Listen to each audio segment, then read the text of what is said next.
Here's one question you can use, something you can take away today. One question. If you'll ask this one question, I think it'll change your marriage.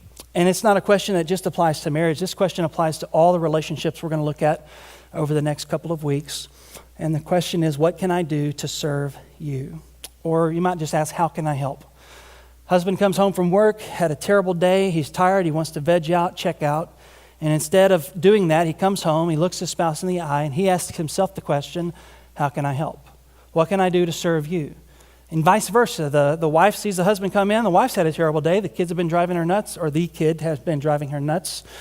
And she wants nothing more than to just tell everything about her day to the man.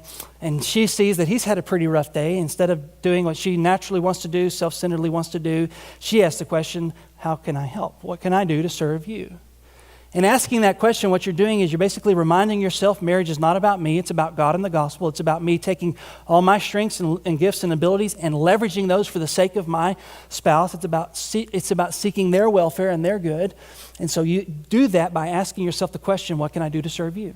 Let's say you don't believe the whole love and respect thing. Just take that out of the water. Just ask yourself the question, based on who my spouse is, based on their unique needs and the way that they're wired, what can I do to serve them? How can I bless them? And you'll be amazed at how that one question will revolutionize your relationship. Ask it. Husbands particularly, you should ask it. One of the things that Ephesians 5 gets at that we didn't have time to cover is that a husband is to love his wife as his own body, his own flesh. And so that means you take initiative. You take care of yourself. You brush your own teeth. You take a shower, I hope. And you do the same kind of taking initiative in your marriage. It means you ask the questions. That means you creatively come up with ways to initiate in romance. And so, well, I don't feel I'm not good at romance. Well, you're not supposed to be good at romance, but you can take initiative. There's a thing called Google. It's a Google, romance. There's a ton of articles on it. I know because I've done it. And she doesn't know that, so don't tell that to her. But take initiative in your family. Ask the question, what can I do to serve you? Imagine how different your marriage would be if you just asked that one question.